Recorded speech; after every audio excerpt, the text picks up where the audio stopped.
It's another episode of Wearable Today, and we've got your fix for the wearable information on the wearable information highway. There is a highway, and life is a highway. I want to wear it all night long. Today, April 10th is just this Friday. So lots of Apple stuff coming out. We've got the big Apple Watch Extravaganza. Plus we're going to talk about how Rolex is getting into the game. We're talking about how Purdue is making some really cool stuff here. I'm not going to talk about wearables on a chip. FLIR enters into the camera market. GoPro's rumors, all that other good stuff. We're going to do that in seconds, because this is another episode of Wearable Today. Hey everybody, Jeffrey Powers from Geekazine, Think Magazine, Put in a Geek, and you've got Wearable Today. So what do you think of the new TV, the new look? We're adding to it daily, and eventually I'll have Luke, that's Luke right there technically, but Luke will be like right here, and we'll do some sort of weird back and forth. But in the meantime, he's getting his hair straightened out, so let's just flip over. Mr. Luke Wallace, how you doing, Luke? Hey! How's it going, Jeffrey? Yeah, I'm Luke Luco on Twitter, or you can email me at luke@wearabletoday.com. And as always, Birdie's here. That's BIRDIE at wearabletoday.com. So say hey to everybody, Birdie. Okay. There you go. There you go. All right, well, let's get into it. We got a lot of news, and yeah, Birdie's ready to go. So let's get into it with our big news, Little Arms.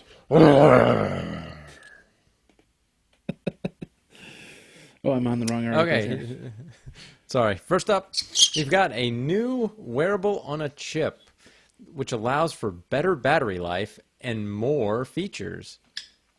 The new Bluetooth Smart DA14680 chip from Dialog has an ARM Cortex-M0 application processor, also a built-in temperature sensor and encryption hardware, and a lot of other stuff. And all of these are common wearable device features. So they're just putting the whole thing on a single chip, which should make it easier and provide better battery life all around. You can read the details over at CBR Online. These chips should start shipping in Q2 of 2015. So, that's the queue that we're in. Is it? That's pretty Q-ish. Yeah. Anyway. Yeah. So Rolex has announced that they will be bringing out a titanium version of a wearable titanium version of their Submariner watch. It's called the Sub-Oystertron.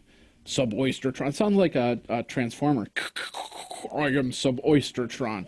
Anyway, this watch will be able to control your car. It'll show navigation routes. It'll find a Rolex dealer near you because, you want another Rolex. Looks to be iOS controlled from that image that we saw there. Well, we didn't see that part. Let's scroll down. There's the iOS app. No, it doesn't look like there's an Android, but this is all limited information. Not much available from here, but it looks like they're going to get in the game. And if you want to read more, you can go over to monochromewatches.com. Next up, we have some really cool news out of Purdue University, or Purdue University is maybe the right way to pronounce that. They're working on a flexible liquid metal. I have actually heard of that school, even though I'm not really a sports person. They're working on some flexible liquid metal that can actually be put into an inkjet printer of sorts, so that flexible circuit boards could be produced. They could be printed on fabrics and any other sort of substrate. This allows the conductors to bend and stretch, and it means that newer wearable tech could conform to the body with clothing or other customized hardware. Okay, next up we've got a blank page. There we go. Next up, FLIR enters into the portable video camera business with the FLIR FX. And it's flashing. Let's just get off of there. There we go. The FLIR FX camera, mostly set as a surveillance camera. It's not impossible to convert it to more than that, including a in-car mount camera or even a body-worn camera as well. With iOS and Android, you can control the device and even send information to the cloud. They have this, and I was hoping to show this to you. It's a rapid reflex system here. I think the Verge page just reloaded, and I hate it when pages reload. It's like, mess up my plans here. My plans on my plans. So anyway, they have this thing called Rapid Recap, which basically it kind of takes a time lapse all into one frame. So if I was over here at one point in time and over here at one point in time, you'd actually see two versions of me.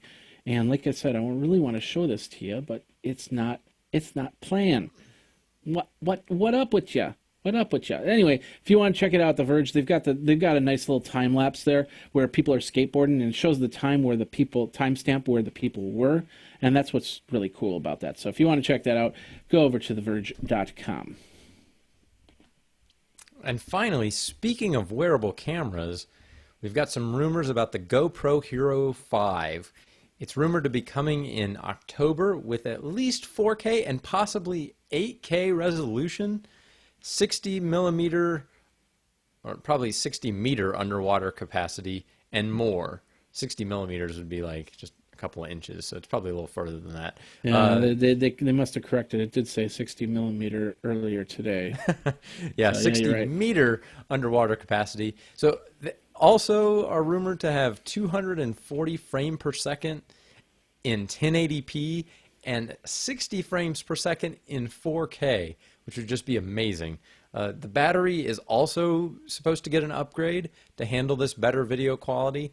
And good news, it's expected to come out in Q4 of this year, so by the end of the year, and should only cost between $400 and $500. There you go. And that does it for this section of Big News, Little Arms. I think I get this now. Let me show this to you really quick. There's the time lapse. As you can see, there's numbers there. It's just they're not at the same time, of course. So, oh wow! I just wanted to show that to you. Now that I've shown it to you, let's move on. We're gonna skip since we're talking about Apple. We're skipping the Apple Watch. We're gonna go straight into the Fund Me section here. And we're going to start over. Let me get reset here for a second here. Yeah, this is an Apple device. It's called, well, it's another charging dock for this time for your Apple phone. The folks over at Watchdog Steel have put something together. It's going to try and capitalize on the Apple Watch wireless charging. But be forewarned, usually unapproved chargers will void Apple warranties. With, you know, they've made very big and very, very bold statements saying if you buy a lightning cable that's not approved, you know, you void your warranty. Same thing with this. If this, I don't know how this wireless charging works, but if it's technically not approved by Apple, they might turn around and say, hey, you know, no watch for you, no Apple Care for you. So. Interesting stuff. It's got a metal base from the looks of it.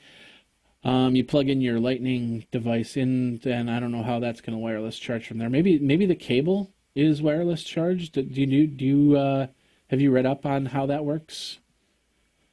So, not on this specific one. What it could be, I've seen another option that people are doing, which are there are charging docks that will cradle the charging cable that comes with the Apple Watch so that you don't have to void your warranty, like you said. You can actually use the official charging one, but this one I'm not sure if it's supposed to use the standard one or if it's if it has its own hardware built in. It looks like it may just be a dock for both your Apple Watch charger and your Apple Watch. So that way you just pop the charger in that you get with your watch, and then you set your watch on the outside. All right, yeah, here it is in this picture right here. Yeah. You can see that so you're basically just buying the piece of metal that they fabricate for that. Yeah, so it shouldn't void your warranty to use this thing because you're still using the official charger on it. But Well, they're not looking for much. I mean, they're looking for something like 4,300? It's a little Yep. bit far away. 22 days to go. So if you're going to get yourself a watch, an Apple Watch, and you want to have at least a good dock for it, you can check that out and go from there. So, all right, next up, check out this. This is actually cooler. It's a cooler wearable tech. It's called the Prana, Prana, and it's a wearable that helps your breathing and posture. Like right now, as you can hear, I need to clear my throat really quick, but I'm not really sitting right. I'm kind of slouched a little bit. And, excuse me, they say during the day, you put yourselves in multiple positions. And I like to try and sit as straight as possible at times, so because I do have some back problems and some leg problems. This is actually going to help me with the Prana.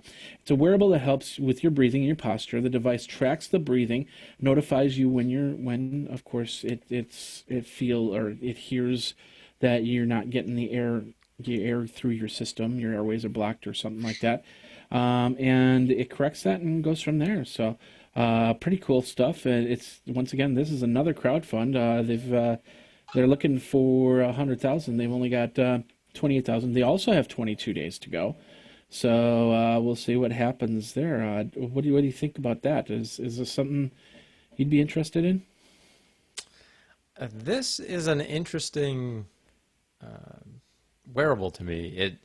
It has health benefits besides just tracking. So it's kind of the next step, I think, it's that idea of what I would call the next step in wearable, which is not only measuring what you're doing, so like how many steps you're taking, but trying to motivate you to improve yourself. So yeah, a step tracker is great, but if you don't have any sort of motivation to increase your steps, it's not going to be that helpful. This is exactly built on not only improving or not only measuring, your breathing and your posture, but also by monitoring it, helping you improve and trying to give you some tips of, hey, you've been slouching for, more than 2 or 3 minutes. You really need to, hey, wake up, sit up straight. It's like that little annoying thing. You try to, you need to build good habits. And so I think this is definitely providing some of that feedback that people need to actually improve.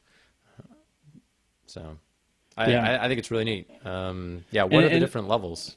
Well, first of all, I wanted to show this. You could wear it, on your pants like that. So I think that's kind of a little hiked up more than I would want, but I don't know. I don't know. That picture, I don't know if I have enough context to tell if that picture was normal or not. It looks a little funny. That is true. So let's see. We got some levels. Let's go back up here a little bit. Their basic levels, $25, and you get for a T-shirt. For $90, you can get the complete Prana wearable with mobile app. So well, those are all gone. So now they're up to the 129. Yeah, missed out. Missed out on that. But yeah, so it's 129 for now. And it says that's still a discount. It says it's going to be 149 when it launches. Yeah. So still pretty good. Are you going to get one then, or? I don't know. I'll have to think about it. I typically like to wait till things are actually in the market. But it's definitely interesting. Definitely something that appeals to me. It might be something that I have to think about for my next wearable. Of does it include posture tracking? Because maybe that'll be the next thing that everyone wants in their wearable.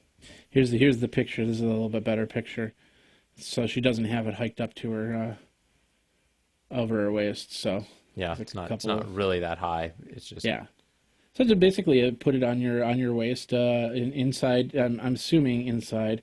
There's her slouched over, probably telling her posture is bad, and it looks like it's using some sort of gyroscopes in there, and of course counting the steps and that's all that. That's exactly how I sit at my desk. Really? That picture there, that like when I'm at work, and so I end up slouching down like that, and I catch myself doing it, and then I'm like, yeah, this is really bad. I really shouldn't be sitting like this. So. I do some weird Indian sit type thing where.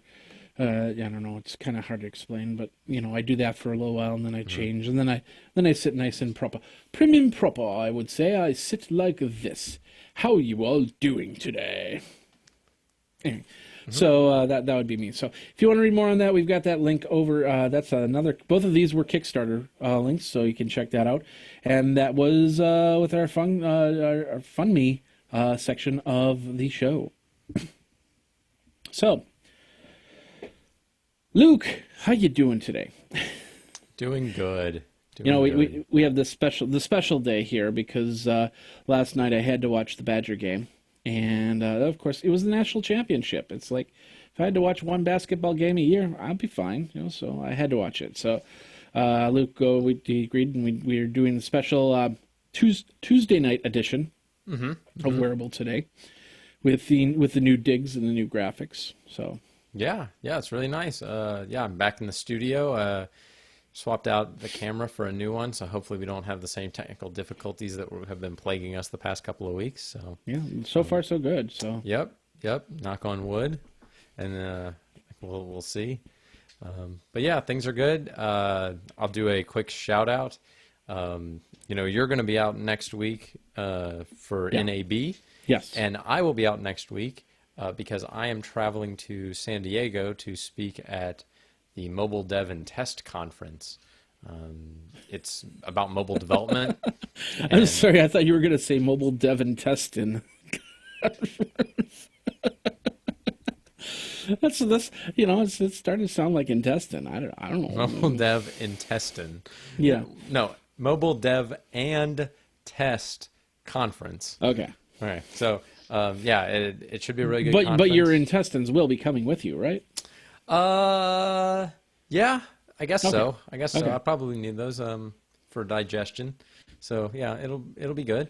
It's at the Manchester Grand Hyatt in San Diego, right there along the water. So it should be a beautiful location. I've heard it's very nice there. Yeah. Haven't been to that part of San Diego. I don't know if I've ever been to that part of San Diego, but it should be really nice. So that'll keep me busy next week, and then I've got some personal travel towards the end of the week that maybe I should talk about that on the next show. When is and of course I'm going to be in Vegas next week, rolling the dice as we have the National Association of Broadcasters and New Media Expo, where I'm going to be catching up with some of you podcasters that have asked so much for me to come to one of these events. So here I'm going to be there. My plan is on Wednesday. I mean, I'm actually, I've sponsored to go to NAB, so I've got some jobs that I need to do. But right now, Wednesday afternoonish, about lunchtime, I'm probably going to stop over there and say hi and go from there. So that should be a lot of fun and go from there. But we'll be back. We might have a show the week after, but you're still coming back from San Diego at that point, right? I will be traveling home that Monday, and I'm not sure what that day is going to look like for me.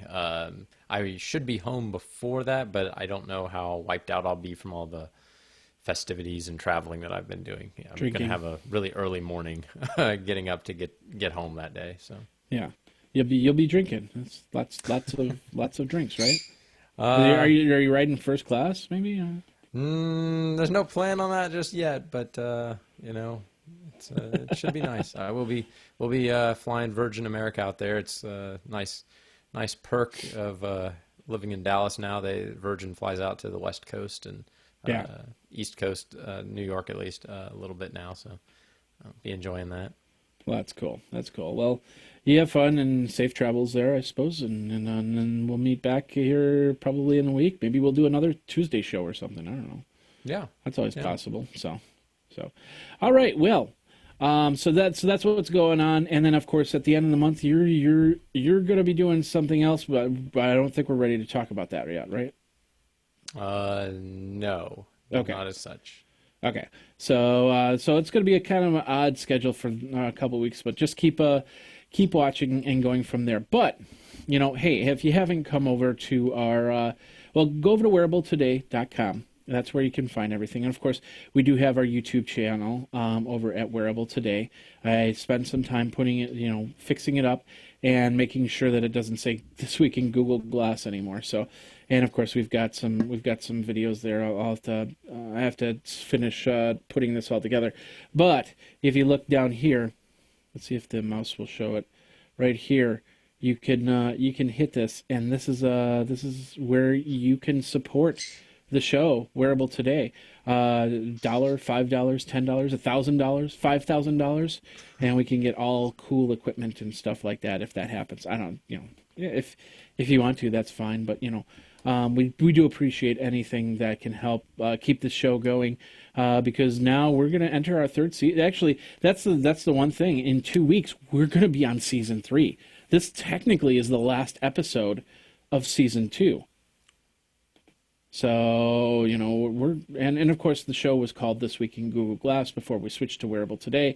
But it's still got we still got the news, we still got the information. We've done some growing with the show, and of course we got a lot of guests, and we're going to get some more guests going and go from there, including Birdie. Where's Birdie?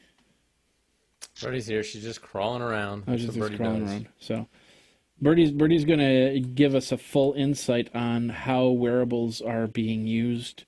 It's this 100-page deposition or something like that. It's amazing the research that Birdie has put into wearables. Yeah, I think she's just just hanging out. She's on downtime right now, so. Yeah. But you read that article, right? What do you thought? What are your thoughts of what Birdie put down? What? I'm sorry, what was the question? In order for you to play along, you have to listen to what I'm saying. Yeah. I thought you said what? She read an article about what now? Birdie wrote a 100-page article about wearables. Oh, yeah. Oh, that thing. Yeah. Yeah, she basically... saving yourself. Oh, that thing. Oh, I'm sorry. The article that Birdie wrote. It was really good. It focused a lot on flying use cases for wearables, and I didn't think that it was real relatable. I'll be honest with you, Birdie. It probably needed a little bit more work for people that get around by walking, not so much by flying. Yeah, I know. And she's like, this is very exciting. She's like, yeah. But I think you can take that constructive feedback and maybe update your article. Yeah? Yeah. Yeah? You got some time, so. Yeah. So I think version 2 will be a lot better. It'll focus a lot more on the terrestrial beings, that can't fly around.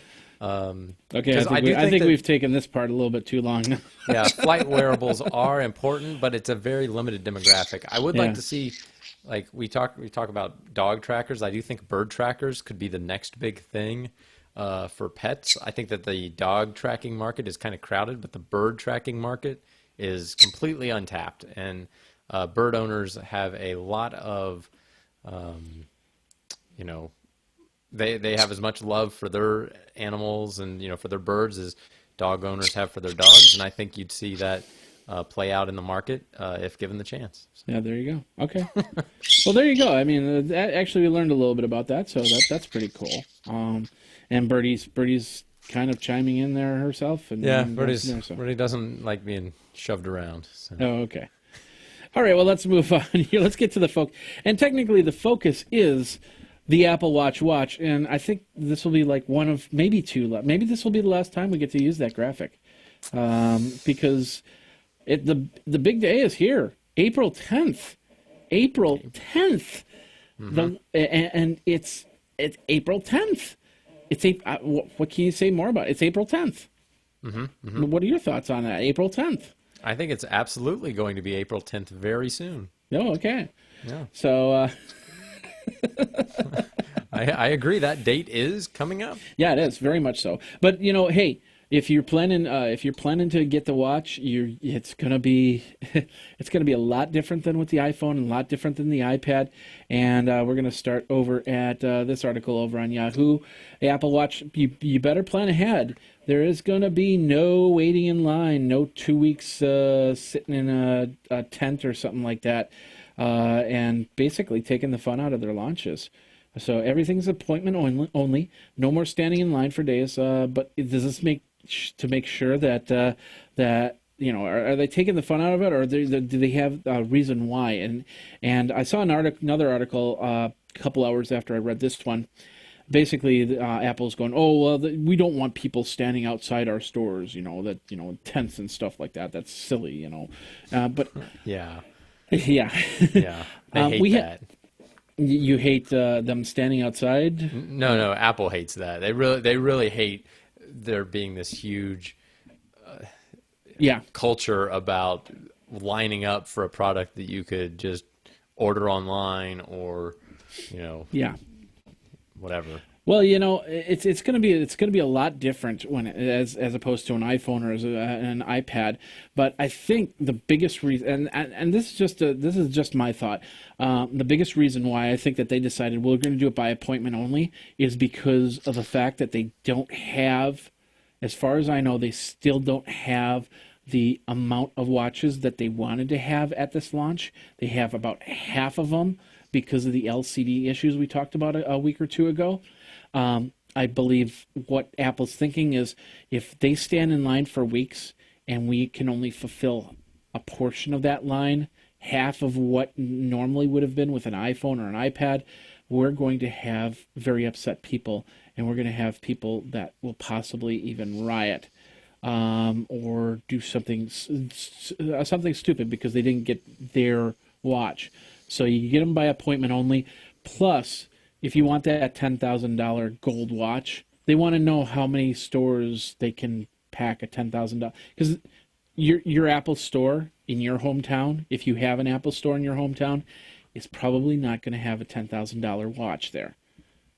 And it might not see it unless somebody walks in and says, hey, I want an appointment and I want a $10,000 Apple Watch. So I think that those are the main reasons why. I think that they decided to go by appointment only. But if you stand in line, if you're planning to stand in line and do that, you're going to be completely disappointed because you're probably not even going to get a watch. Simple as that.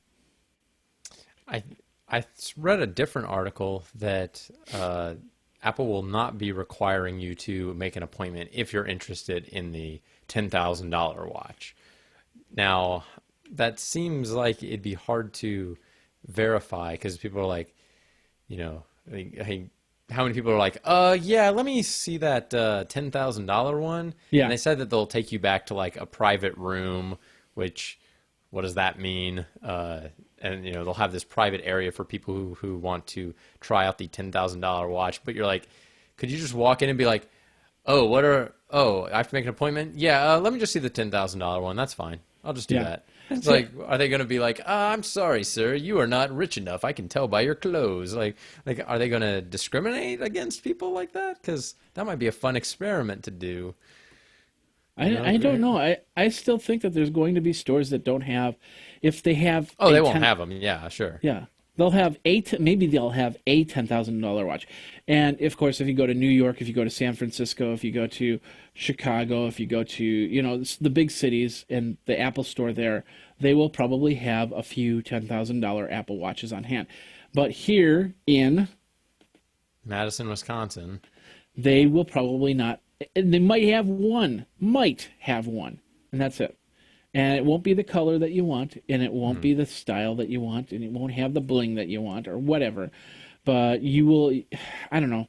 If they shuttle you to a back room, you're just going to be looking at a piece of cardboard or something, is my guess.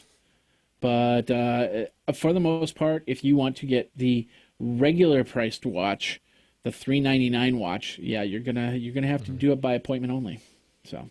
Yeah, that is definitely what they are saying in all the retail stores. So no standing in line for you, Luke. Nope, because I'm going 10,000 or nothing. So exactly. Yeah. And I bet you the can man's guess. super blinging everything. It's weird. Yeah, and if you had to guess which one I'm getting, the $10,000 or nothing, I'll give you one guess. What's that? But you have to guess. Oh. You have to guess. Am I guessing? But I will tell you that if you're planning to buy the $10,000 watch, well, you better have $11,000 with you. Yep. because, and this is over Plus tax. on plus tax Yeah, license, it's title. actually going to be quite a bit more.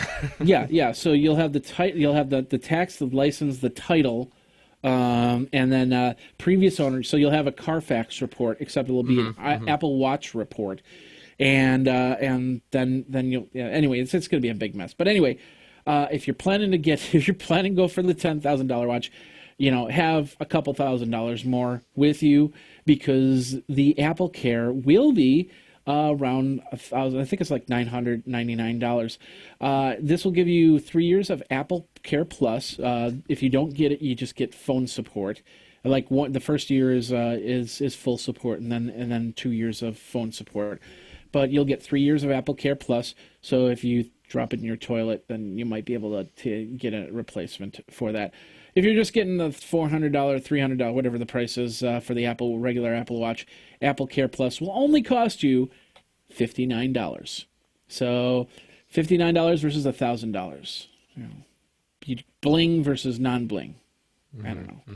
So are you gonna get rid of your car for your brand new electric car for that? To get the Apple Care? Yeah. Or to get the watch? The watch with Apple. I mean, what's the point of the Apple Care without the watch? Yeah, I guess you really can't get the Apple Care without the Apple Watch. Oh, they'll let you buy the Apple Care. I bet you. I don't know. It'd be interesting to see what would they actually say. You're like, yes, I'd like to buy Apple Care. For which device? I don't have a device. I just want to buy Apple Care. That way, I can call you guys up and ask you questions and ask you to fix nothing. A non-existent watch. Yeah, non-existent watch. Can you fix the watch? I mean, it doesn't work. I don't get anything. I have Yeah. nothing. I don't know. It'd be interesting. I'm guessing they'll be like, we need a product to tie that to. We need a serial number. Now this is interesting, because I think what's going to happen. You have all these other companies like Square Trade, like what's the other one? Some of these companies that deal in nothing but electronics insurance.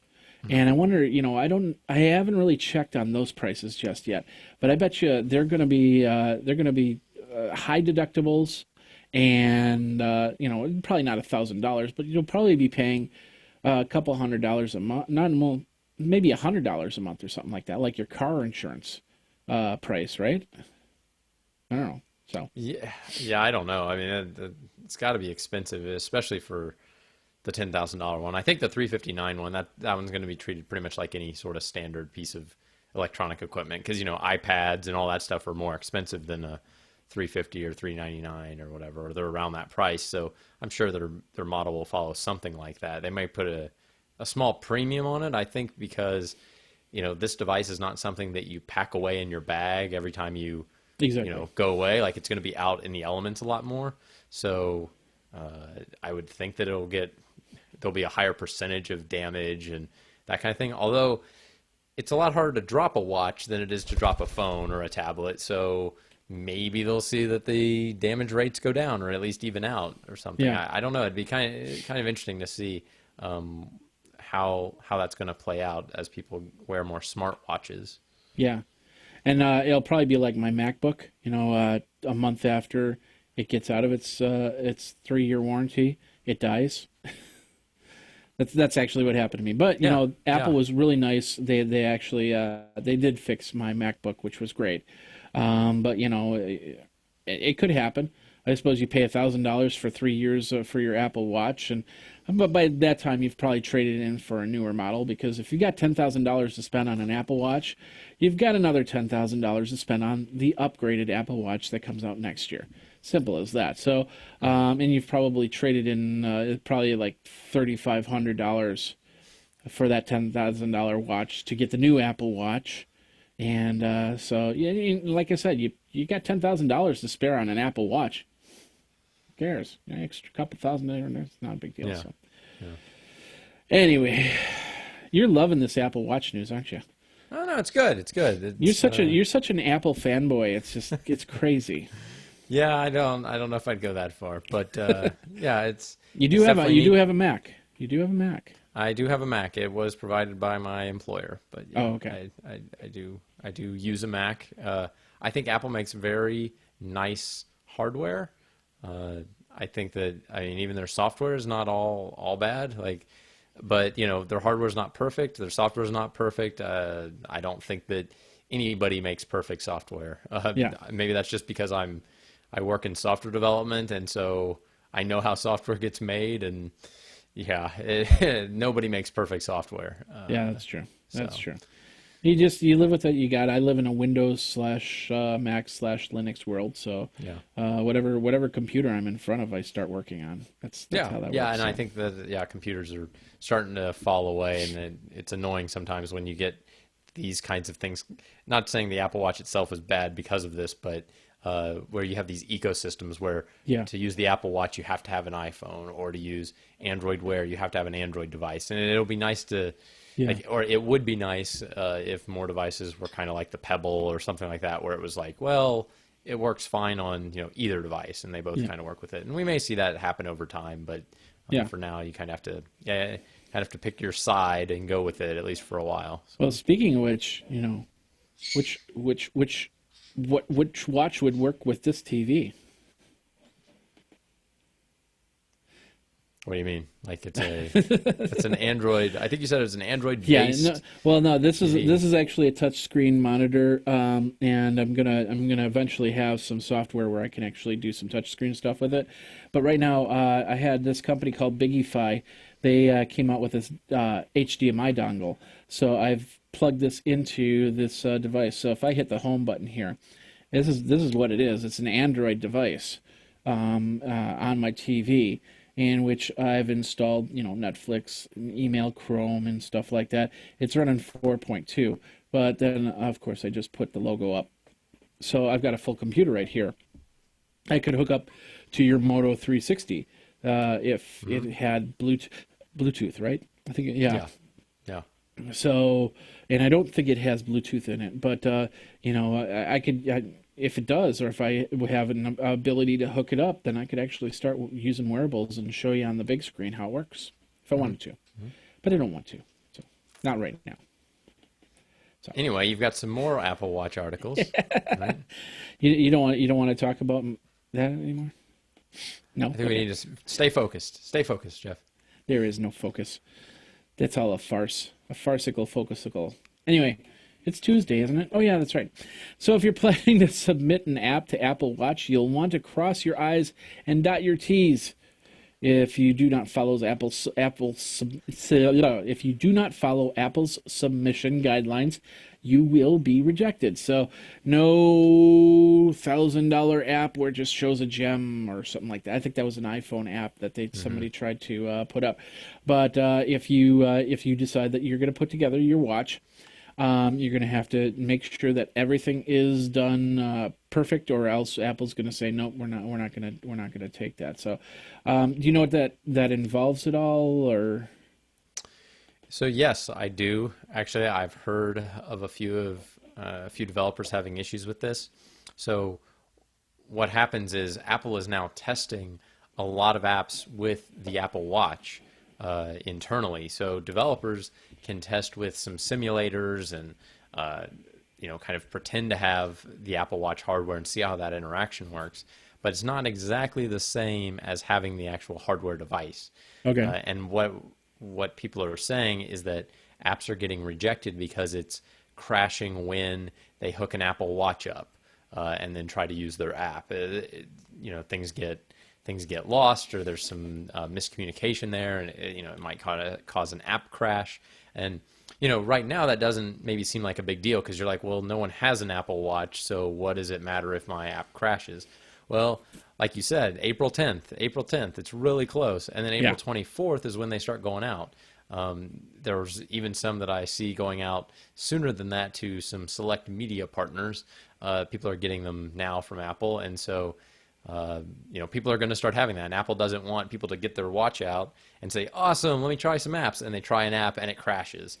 And it's like, oh, right, the update to fix that hasn't come out yet. Like, Apple does not want that. They definitely like controlling the user experience, and they like to control it so that it is a good user experience.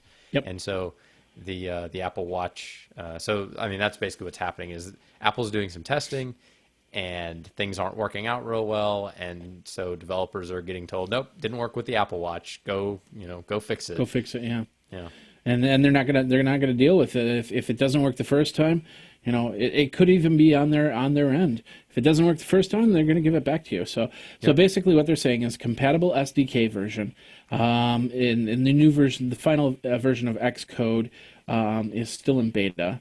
But the watch kit for OS 8.2. That will, and of course the iPhone that gets paired to that. Your placement of app screenshots. So if there's any pictures that kind of look slightly off the screen, they're gonna sit there and go, no, we're not gonna do that. The capitalization norms, which is the first letters of the two words in there. I'm not exactly sure that. Do you know what the capitalization norms part is? I am not familiar with that term, but okay. I'm guessing they have standards around. They always have standards around. Apple Watch. So the A and the W, if you mention Apple Watch in your app description, have to be capitalized A, capitalized W. It's all about their brand guidelines, is what the term we use. So it's like anytime you talk about a brand, you have to do it exactly a certain way. So they do not want Apple Watch to be lowercase in any way. So, and it has to be in English. So yes. if it's in Farsi, then they're not going to accept that. It has to have the matching build number and version count. So if it says version 1 on one place and version 1.1 on the other place, you're gone. You're out of here. So you have to be able to use Swift for the app. And of course, that's a coding thing. That's just so there's less coding into the watch, so there's no confusion between old code and new code. Need to use the same name and app description. So if your app is called Sprocket Wise and it's called Sprocket Wiser in one area and Sprocket Wise in another area, they're going to reject that. And there's a whole bunch more. We've got that whole thing, and of course size limits, responsiveness. You don't want to build an app that's just going to sit there and spin the little spinner watch thing on the watch, because it's going to be pointless at that point. So. And so we have all that. That's up on Tex Mobile, TEKS Mobile.com.au. Now, just so you know, before we started the show, they had some down issues, and it looks like they fixed them, but I haven't refreshed the page, so they could be having some problems. Just give the link a couple minutes and check it out. They'll have all the descriptions. Of course, if you look up on Apple's website, you'll probably see those same descriptions.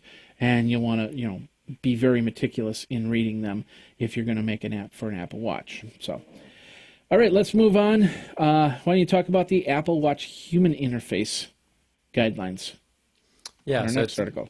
It's known as the HIG by developers. It's the human interface guidelines. They have these for iPhone, iPad, and now Apple Watch. What's interesting in this to me is that you can see a lot about how they tell developers to build their apps. And you also see what they say is not possible. So if you look at animations, for example, over there on the left side, there's a little link under UI Design Basics, and there's animations. Basically, all the animations have to be pre-rendered. You can store canned animations into your app so they can be used in your Apple Watch app. But what you can't do is do dynamic generation of animations. So there's a lot of little things like that you can learn by reading these. Also, if you go back down into the UI elements, the second section there on the left, there's stuff about tables and buttons, and so you can really get an idea of what the apps are going to look like when they come out. It's interesting because you can see some of the limitations there. You can also see some of how the interactions work, how switches work. They've talked about sliders, for example, and I thought this was interesting, is that sliders are, there's this little slider bar that you move across the screen, right? That's how you're used to using it. Well, they talk about sliders, and then on the Apple Watch they say, well, to use them you have to actually tap the right and left hand side of the slider. You can't like they don't mention that you can actually slide across it. So I don't know if you actually can or not, but they don't seem to indicate that you can. So there's little things like that that you kind of see in the guidelines. And so it's kind of neat if you want to do a little bit of training. If you're trying to, if you want to be able to use apps effectively from day one, it might be good to read through the HIG and see, oh, what kind of controls am I potentially going to see on my Apple Watch apps? Okay. So basically, it's kind of like doing some sort of screenshot, if you're emulating a screen, you're taking screenshots of the screen from another device, right? Is that did I understand that correct? For animations? Yeah. Kind of. What they're saying is you can't actually do it live. So you can't have, let's say, dynamic content. So let's say you had Instagram for your Apple Watch. What you are very unlikely to see is some sort of fancy animation on your watch of, say, you want to flip the image over and cause something to happen. That'd be very hard to do because that animation has to be built into the app from the beginning.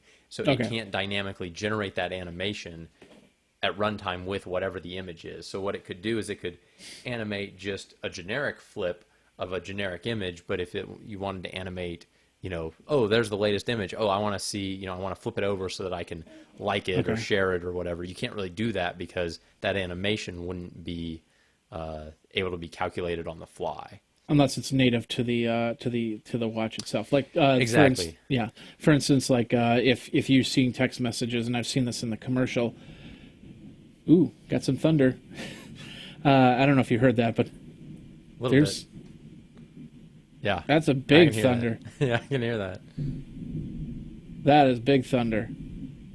So anyway, if they love the pinch squeeze animation for like text messages and stuff like that, and I saw this in the video where if you get a text message, it pinch squeezes out, and that. So I'm guessing you'll be able to do stuff like that, anything that is native to the watch itself. But yeah, if there's something you want to do special, then it won't let you do that. So maybe, and I think that's where our next article goes. Oh, okay. Well, let's talk about that. Let me flip over here. So go ahead. So it's about so this article comes to us from thecultofmac.com, and it says it's entitled "Everything Apple Watch Apps Can't Do," which is kind of interesting for the Cult of Mac to talk about. But this came from late last year after WatchKit came out. It's really interesting. So what they do is they really dissect what you see in Apple's apps that they've demoed for the Apple Watch, and they compare it to what's available in WatchKit. And they've actually found that there's quite a few discrepancies. For example, things like you talk about, animations or zooming using the crown. So the Apple Watch has this little crown on the side that you're used to seeing on a watch, and they use that for zooming in and out on a lot of their apps. But they don't actually allow developers to use that crown in any way. So you won't see any other app unless they've been given special permission by Apple to use that crown. So that's just the button right there that we're seeing on screen. Yeah, right? so that little button on the side, it actually you can roll it, and they have that as a zoom functionality. But you're not going to be able to use that you're not going to see that in any apps besides Apple apps because they don't have an API for it. They don't have a way for developers to tap into that.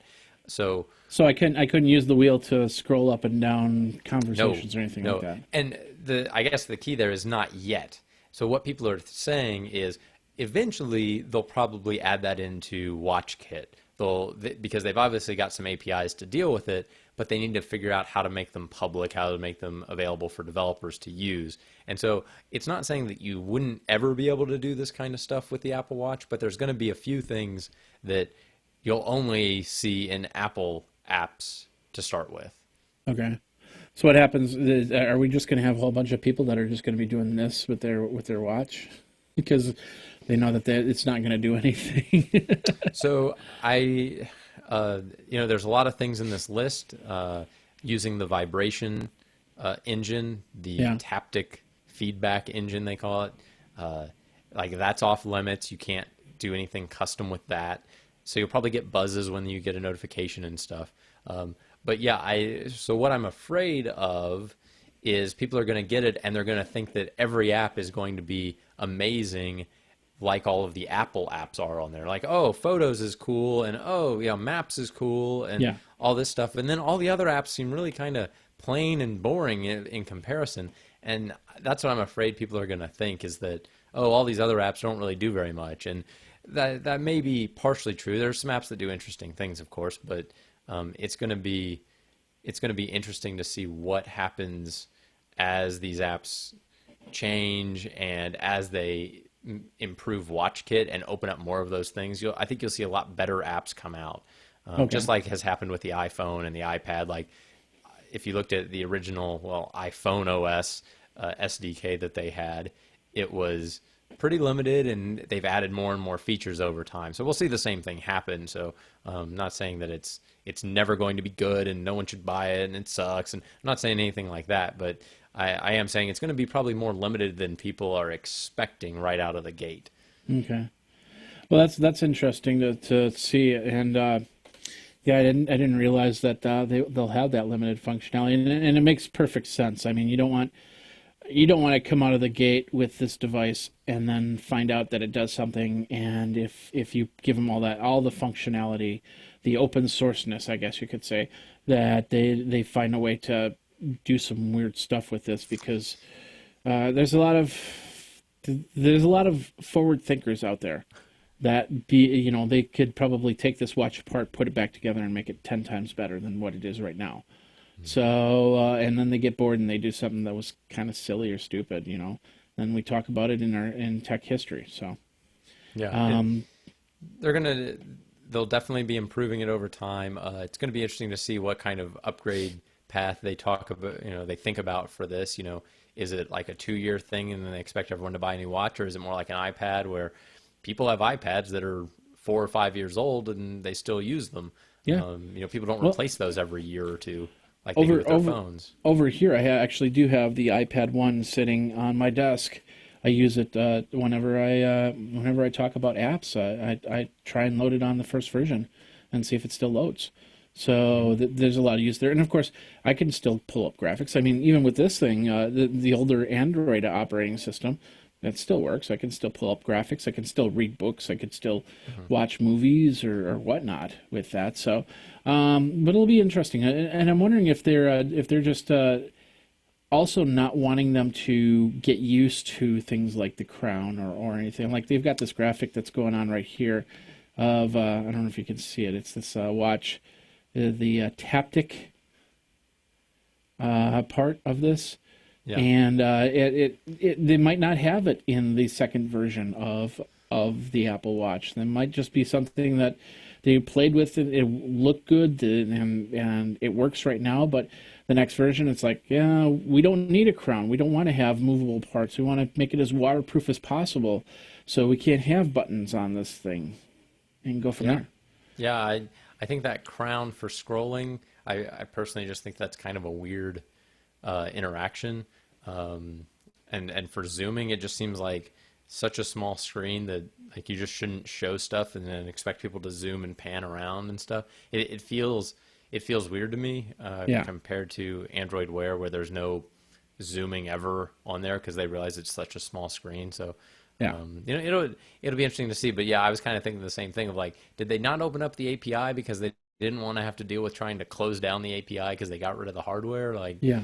maybe that Apple Watch 2, which I'm sure is in development at this point, because they always are. They're always in development. As soon as they announce one, they've already got all the plans. Oh yeah, for the they next probably one have going. 2 or 3 versions past this, of course. So Yeah, they're thinking about what they'll put in the next one. So they may be saying, yeah, we're going to get rid of it in the next one, so let's not open up the SDK see, for it. I think the crown's only there because of one reason, and that is it's the one thing that makes it a watch. Because if you've worn a watch all these years, you've always had that little dial on it, which you sit there and you'd wind it up, and then of course the batteries came in, and of course it became a batteryless watch. But that crown was still there, and you could still wind your watch even though it did absolutely nothing, but you did pull it out. If you pulled it out, you could actually adjust the time, and then they came up with technology where it self-adjusts by reading the radio waves, and you didn't have that, but they still had the crown on there, and you could still wind your watch. So I think that's the big thing is Apple's got this. That is the it's just one of those things that people attach to a watch, and they're going to do that. And then when the second version comes out, it's gone, and it's just going to be. It'll probably be replaced by something touch that you'll just touch on the side, and that will be your crown, and then it'll be completely encased, and therefore could be waterproof. It might even have the ability to self-charge through the sun or maybe through your skin or something like that. Be pretty cool. Yeah, it's hard to say. It's hard to say where it'll go. So, but anyway, so a lot of things, and we're getting a little bit ahead of ourselves, or at least I'm getting a little ahead of myself now. But this is what we're going to expect on Friday is the watch, and so if you're still on the fence on getting an Apple Watch, this is what you're going to expect. You're going to get a watch that has some native apps in it, and the apps are going to be good. It's not like they're going to be horrible 8-bit Legend of Zelda type things. You'll have limited functionality if they're not a full Apple app. You'll be able it'll be a showpiece. But if there's a lot of other people say, I wait for the second version. I don't wear a watch, so I'm not waiting for any version. So and I know you've got the Moto 360, and you're really happy with that Moto 360. And if I do get a watch, it's probably going to be a Pebble, because I do have an iPhone right now, but I live in so many different worlds. I want to have that ability to do some sort of porting over from one to the other and go from there. So, but we'll see what happens. Maybe down the road, maybe somebody will just say, here, have an Apple Watch, and I'll be like, okay, and put it on. I'll have an Apple Watch. So I'm not going to discount the fact that I'm not getting an Apple Watch, but probability pretty low right now. So yeah, I think this might become the new prize that they give away for like a year or two after the iPad came out. It was like every single sweepstakes. It was like, enter to win an iPad. Come out and like buy a car, get an Apple Watch, get an iPad, do all this stuff, and you could get an iPad. Now it'll be get an Apple Watch, buy a car, and we'll give you an Apple Watch. And it's it'll probably be like Apple 5C and an Apple Watch, because you got to have the phone. And that's what's weird about this is that like an iPad, pretty much, you need Wi-Fi, and that's about it. Like you don't really have to be in the Apple world to use an iPad. But the Apple Watch, you kind of have to, you have to have an Apple iPhone, and that's the other thing is it will not work with an iPad. So if all you have is an iPad and you want to use the watch, that won't work. They actually are blocking that again for reasons unknown. But they'll block it. They'll block it. They've done this before. They'll block it. People will complain. 6 months later, they'll open it. Yeah. Everybody will be happy. Yeah, and so it's like, but can you give away an Apple Watch? Maybe they'll have to do Apple Watch or Moto 360 or No, whatever, I think if you get anything, it'll be a 5C and an Apple Watch, so you'll have the combination. Whether you use it or not, that's a different story. The but 5C would be a good one to give away, I'm sure. Yeah, so. And of course, then in September they're already talking about the 6C or no. Is it 6C, 6 plus plus, or I don't know, whatever the numbers are, but the next generation, it's going to be the 11th generation iPhone. And they're going to have 3 versions. They're going to have a plus version, the regular version, and the C version. And of course, the C will be like $99. The regular version will be $199, and then the plus will be $299, just like it always has been. So, and I'm still not going to get the plus. Simple as that. But anyway, so that I think we've kind of went through the gamut here. So hopefully that helps you with your buying decision of an Apple Watch, and go from there. If you have any questions, you can let us know. You can find me over at Geekazine, Think Magazine, put in a geek, or Jeff at wearabletoday.com. Jeff at wearabletoday.com. And Luke, where can people find you? You can find me as always on Twitter at Luke Luca, that's LukeLuca, or Luke at wearabletoday.com. All right. Or on Google Plus, I guess I haven't mentioned that. So that's google.com/plus Luke Wallace. There you go. Plus it. Bam. Hashtag. And Luke Wallace is spelled down here at the bottom of the screen if you are watching. So plus Luke Wallace. All right. You can find me. This is my Google Plus picture here in the corner. So. And this is not my Google Plus picture in the little corner. It's not even over here. So anyway, so as we said, programming note, next week I will be in Las Vegas and Luke will be in San Diego. If you're at any of these events, I'll be at NAB and you'll be at something with an intestine. Mobile Dev and Testin. Mobile Dev and Test Conference in San Diego. And if you really want to go, reach out to me on Google Plus and I can even get you a discount code. There you go. And if you want to go to NAB, I can tell you where the website is, nabshow.com. And of course, New Media Expo. A lot of you podcasters out there, I do have a couple appointments where I'm going to meet some of you people that have been talking to me all these years, and that'll be kind of exciting. So, so you, Luke, have safe travels to San Diego. We will probably come back in about 2 weeks, depending on how the schedule works out for you. I might be going solo in a couple weeks on the next show, but we'll try and get one out in 2 weeks and go from there. So thanks a lot, Luke, and have a good one, and Birdie too. See you later. Bye, Birdie. Bye, Birdie. So, all right. And that is this episode of Wearable Today. Thanks a lot for watching and listening. We'll see you next time. Until then, you guys geek out. Take care.